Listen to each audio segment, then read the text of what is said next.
आज हम बनाएंगे पीनट ड्राई चटनी। इसको बनाने के लिए जो मेन इंग्रेडिएंट है वो मूंगफली ही है और बाकी थोड़े मसाले हैं जो चटनी का टेस्ट अच्छा देते हैं। नमस्कार, कुक विद एमजे चैनल में आपका स्वागत है। अब हम चटनी बनाने के लिए सबसे पहले कढ़ाई में जीरे को सेकेंगे। आँच को हमें लो पे रखना है।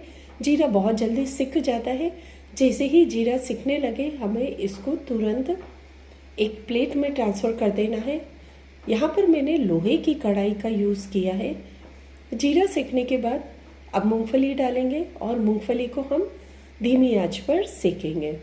मूंगफली शुरू में जब हम सिकने जाते हैं तो थोड़ा हमें वज़नदार लगती है, पर जैसे जैसे ये सिकती जाती है इसका वज़न हल्का होता जाता है, हिलाना आसान हो जाता है। इसको आहिस्ता आहिस्ता हिलाते रहना है रुक रुक के।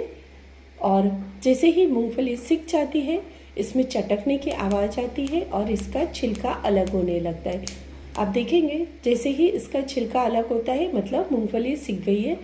गैस को ऑफ कर देंगे और अब हम हींग को यूज़ करेंगे। हींग मेरे पास जो है वो थोड़ा सा स्ट्रॉन्ग फ्लेवर वाली है, तो यहाँ पर 2 पिंच हींग इतनी मूंगफली के लिए काफ़ी है। हींग को मैंने एकदम फाइन पाउडर कर दिया है ताकि पूरी चटनी में इसका यूनिफॉर्म टेस्ट आ जाए, किसी को बड़ा पीस ना आ जाए। लोहे की कढ़ाई में कई बार खाने का टेस्ट काफ़ी अच्छा हो जाता है, ऐसा मैंने नोटिस किया है। अब मूंगफली को हम एक कॉटन नैपकिन पे डाल देंगे, थोड़ी देर ठंडा होने देंगे। जब मूंगफली कुछ ठंडी हो जाए फिर नैपकिन में इस तरह रगड़ेंगे कि मूंगफली का छिलका अलग होने लग जाए।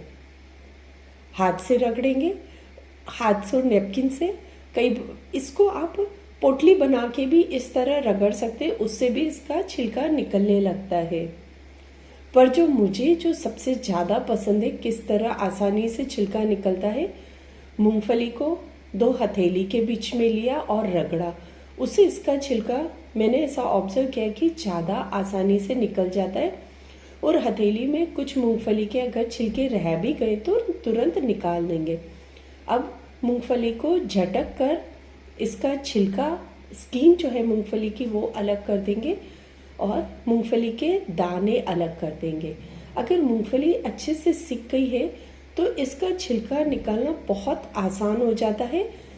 छिलका मूंगफली से चिपका नहीं रहता है। अगर मूंगफली कम सीखी है तो उसका छिलका निकालना थोड़ा मुश्किल होता है। इस तरह हम सारी मूंगफली का छिलका निकाल लेंगे। अब इस मूंगफली में हम मसाले डालेंगे। मसाले चटनी पीसने के पहले ही डाल देंगे, उससे चटनी का टेस्ट अच्छा आता है। मसाले में मिर्च, हल्दी, अमचूर पाउडर, नमक और जीरा और हींग है। मैंने रेशो मेथड में दिया है।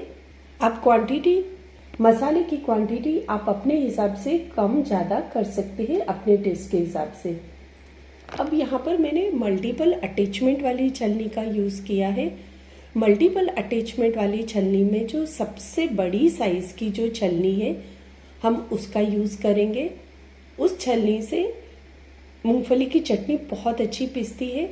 एक बड़ी थाली लेंगे, उसमें इस छलनी को रखेंगे। अब हम मूंगफली पीसने की तैयारी करेंगे। मूंगफली और मसाले साथ में लेते हुए छोटे छोटे बैचेस में हम इसको पीसेंगे। मतलब एक ही बार में बहुत सारी मूंगफली डाल के नहीं पीसना है, नहीं तो फाइन पाउडर हो जाएगा और चटनी अच्छी नहीं बनेगी। मिक्सर जार को मिक्सर में लगाएंगे, ये चेक कर लेंगे स्विच ऑन है कि नहीं। यस, मिक्सर का स्विच ऑन है। अब हम पीसेंगे। पीसने के लिए नॉर्मल मोड में पीसना है और ऑन किया और तुरंत ऑफ कर देना है।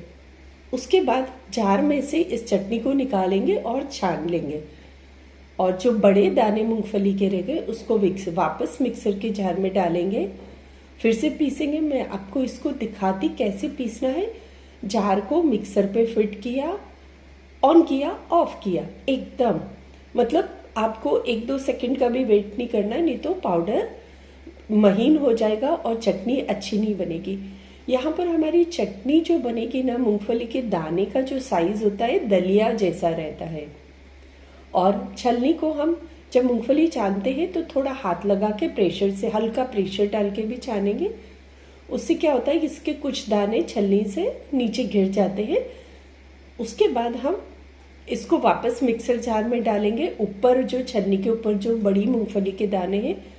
और उसके बाद हम अगर मूंगफली कम हो जाए तो बाउल में से थोड़ी मूंगफली और लेके उसको भी डाल के पीस लेंगे। इस तरह इसके कई बैचेज हम पीसेंगे।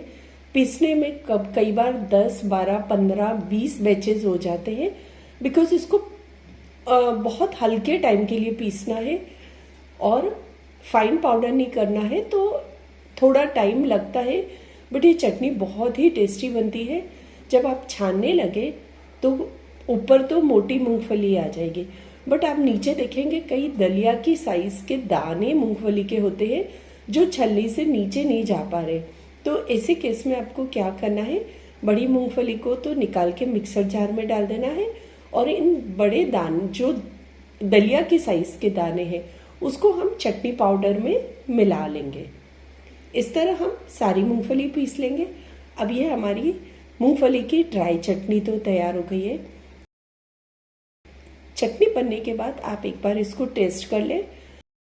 अगर कुछ मसाले या कम ज़्यादा लग रहे तो अपने हिसाब से थोड़ा सा और ऐड कर सकते हैं। बट इसमें मेन जो टेस्ट आता है वो पीनट का ही है, मूंगफली का है। बाकी चीज़ें हल्का फुल्का टेस्ट को एनहेंस करती है। और ये चटनी आप स्टोर करके 1 महीने तक बिना फ्रिज के यूज़ कर सकते हैं।